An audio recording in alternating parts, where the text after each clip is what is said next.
Okay, class? Palakpakan natin si Samantha dahil siya ang top 1 sa klase.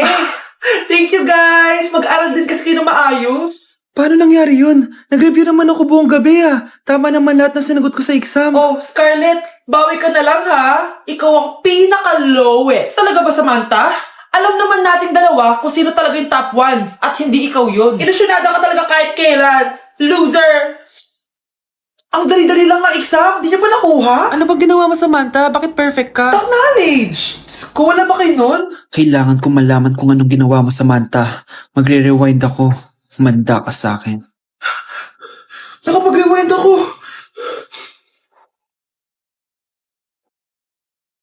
Ikaw pala ang top 1, Scarlett? Tignan ko na lang kung sino magiging top 1 after neto. Ha? Bawal yun na! Okay, class, start na tayo. Class, magle-lesson na tayo ma'am, bago mo ituloy yan, may kailangan ka malaman. Ano yan, Scarlett? Pinagpalit mo ni Samantha yung grades namin sa laptop niyo, ma'am. Kaya hindi dapat siya yung top 1, kundi ako. Ganyan ka na ba ka-desperada, Scarlett? Naiingit ka sa akin, no? Kasi ako yung top 1. Ako ba ang desperada, Samantha? O baka ikaw? Kitang-kita dito sa phone na ginalaw mo ang laptop ni ma'am. Ikaw pala ang top 1, Scarlett? Tignan ko na lang kung sino magiging top 1 after neto. Samantha? Bakit mo ginawa yun? Alam mo bang major offense yun, Sumama ka sa akin. Ipapatawag ko mga magulang mo. Ma'am. Paano nagawa ni Scarlett yun? Alam ko walang tao nun. Paano siya nakakuha ng video? Scarlett, paano mo nagawa yun? Ang alin? Nakita kita kanina. May hawak kang relo. Tapos, bigla ka na lang nawala. Nakita mo yun, Cheska? Huwag kang maingay, Dahil ang relo na to may sumpa. Ano bang meron yan sa relo mo? Dahil galing to sa... Ganda ko dito, oh. Sino yun? Nasaan na yun? Bata, okay ka lang ba? Kanina ka pa kasi nakatayo dyan eh.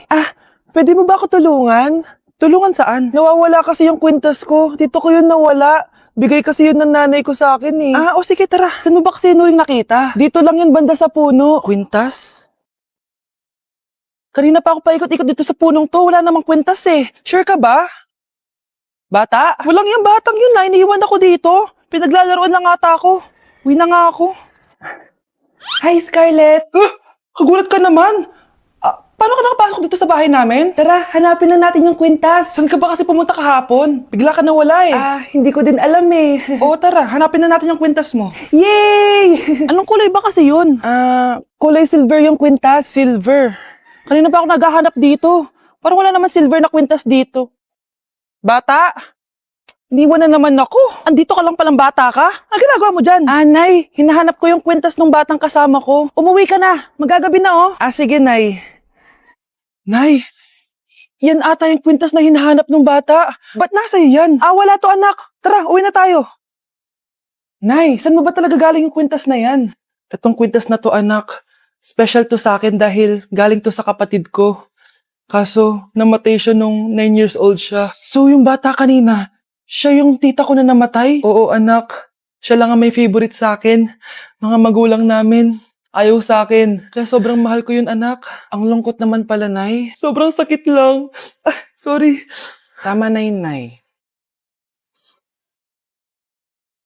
Nanay mo yung pumatay sa akin, Scarlett.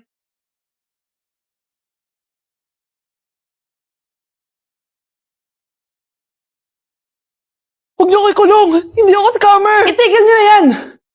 Hindi si nanay ang scammer. Pero nasa bahay na to, ang totoong scammer. Hoy bata, huwag kang mangialam. Wala ka namang ebidensya. Pero nay, alam kong hindi ko yung scammer. Tara na, sumama ka na sa akin. Mga anak, aayusin ko to ha? Babalik din ako, okay? Kung sino man sa inyo yung totoong scammer, umamin na kayo! Nakulong si nanay, di ba? Ate, walang may gustong makulong si nanay. Tsaka bakit kami lang tatlo sinisisi mo? Baka ikaw talaga yung totoong scammer. Imbes na magsisihan tayo, magtulungan na lang tayo para kay nanay. Malalaman ko rin ang totoo.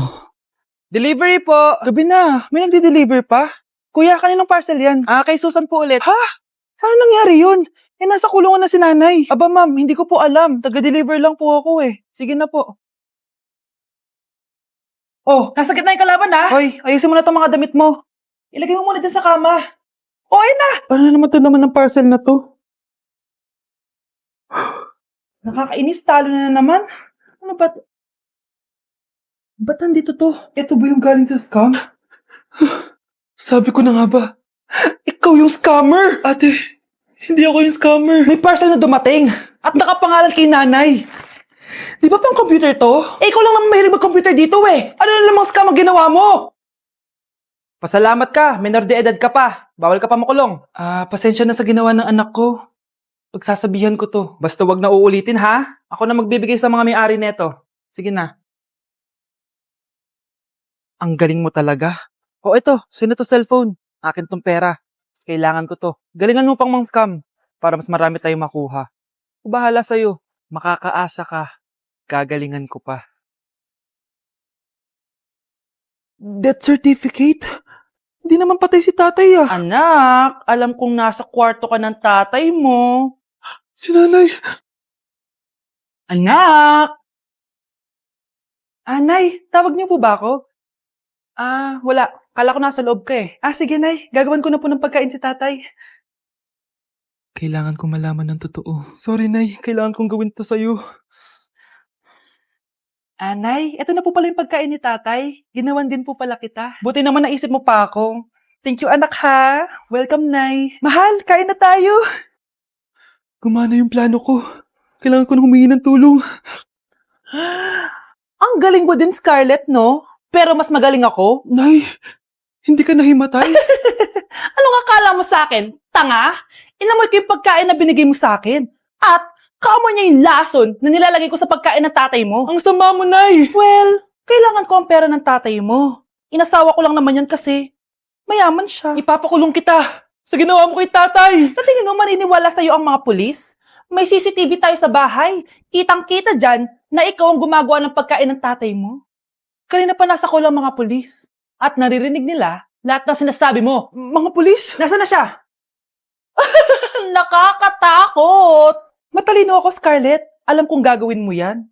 Binayaran ko ang mga pulis para din nila kulihin.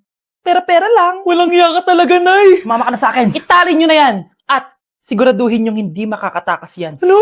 Itatali! Hindi! Shh, Scarlett. Tatakas kita, ha? Alam ko lahat ng baho ng nanay mo. Tita, Scarlett, may kausap ka ba? nandiyan na si nanay. Bilisan mo. Paparating na siya. Bibilisan ko na. Balita ko, dyan nagtatrabaho yung dati kong asawa. Siguraduhin yung masisisante nyo yan. Dahil ayaw ko ng peste sa kumpanya ng asawa ko. Naintindihan? Susan, alam mo, feel ko talaga mapapromote na ako anytime. Kasi sabi ng manager namin, isa ako sa pinakamagaling sa amin. Ngayon pa lang, congrats na kita. Simula pa lang, alam ko naman na kaya mo. Alam mo, okay din pala na hiniwalayin ako ng asawa ko. At this ngayon, alam ko talaga kung anong habol niya sa akin. Yun ay pera. Madami pang ibang babae dyan, ano ka ba? Tsaka ang importante ngayon, nakafocus ka sa pagpapaganda ng buhay nyo.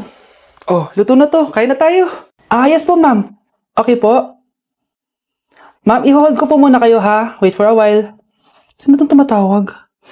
Sir Ramon, may bad news po ako sa'yo. Ayaw ka po ng boss namin. Ano? Kaya tatanggalin ka sa trabaho. Anong tanggal na ako sa trabaho, ha? Utos lang po sa amin. Hindi pwede yun. Sorry sir, humanap ka na lang po na ibang trabaho.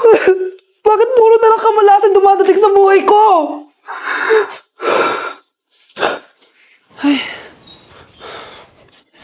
Si Michael ba yun? Michael! Scarlett, bakit pinauna mo ako umuwi kahapon? Di ba palagi tayo sabay umuwi? May ginawa ako. Tsaka baka magselos yung nagbigay ng bulaklak sa'yo. Para ka namang ano dyan? Tsaka alam mo, na-realize ko, hindi ko na pala siya crush. Tara na nga, manood na lang tayo ng movie sa bahay, yung horror. Sige na nga. Michael? Ma? Ano ginagawa mo dito, ha?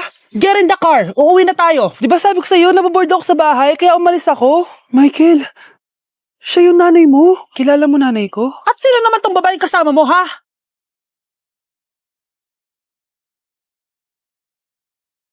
Nay, sorry. Napagastos ka pa tuloy sa pagpapa-hospital sa akin. Ano ka ba, anak? Nawala na nga sa akin yung kuya mo, di ba? Ayoko namang mawala ka din sa akin. Hello po, good morning. Dok, ano po balita? Makakalabas na po ba si Scarlett bukas? Ma'am, may good news po ako. Pwede na po lumabas si Scarlett bukas. Salamat sa Diyos! Hindi na ako magiging pabayang ina. Ayoko na maulit yung nangyari sa kuya mo. Nay, Ano pala nangyari kay kuya? Hindi mo pa nakakwento sa akin yun. Ha? Bata pa yung kuya mo, anak, nung nawala ko siya sa palengke. Mare, magkano tong sitaw? 50 na lang sa'yo, Mare. Ang mahal naman, Mare. Pwedeng 20 na lang to. Mga laruan ba yun? Ang ganda nun na. O siya, sige na, kumare naman kita eh. Ayun yung gusto ko sa'yo eh. Tara na, anak. Anak? Anong lugar na to? Nasaan yung batang yun? Nasaan na si nanay? Nay! Anak! Ate, may nakita po kayong bata dito? Ay, wala po akong nakita eh.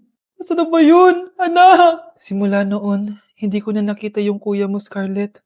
Hanggang sa may pumuntang pulis sa bahay natin. Ang sabi nila, patay na daw siya. Grabe naman yung nangyari kay Kuya Nay. Ang lungkot naman po pala nung nangyari sa kuya ni Scarlett. Sige na po, ma'am. Kailangan ko pa po bisitahin yung mga ibang pasyente. Sige po, Dok. Salamat po. Anak, ang importante, makakauwi ka na bukas. Opo, Nay. Makakapag-thirst trap na ako ulit.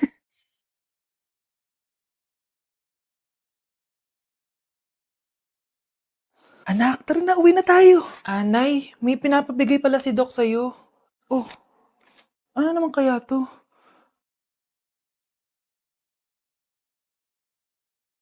Paano nangyari yun?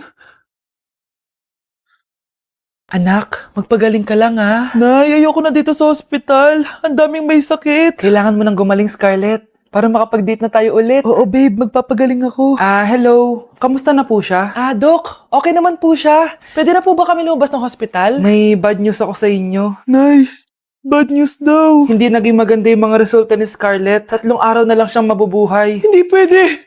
Ayoko! Ha? Mamamatay na ako? Huwag mo sabihin yun, Scarlett. Magpapakasal pa tayo, di ba? Magkakaanak pa tayo, di ba? Hindi ka mamamatay, anak. Gagawan ko ng paraan. Hindi pwede mamatay anak ko. Hindi pwede mamatay anak ko. Tita, una na po muna ako. Gabi na rin po eh. Sige po. Wala na akong choice. Kailangan kong gawin to. Para sa'yo, anak. O anak, kainin mo muna to para gumaling ka na. Sige po, Nay. Sarap. Kain ka lang, anak, ha? Hello. Kamusta siya? Dok, parang lumakas ako ngayon. Talaga, anak? Malakas ka na? May good news ako sa inyo. Naging okay lahat ng results ni Scarlett. Grabe, parang himala. Pwede na kayong lumabas dito sa ospital. Makakalabas na tayo ng ospital, Nay! Oo, anak! Gagawin ko lahat para sa'yo, anak.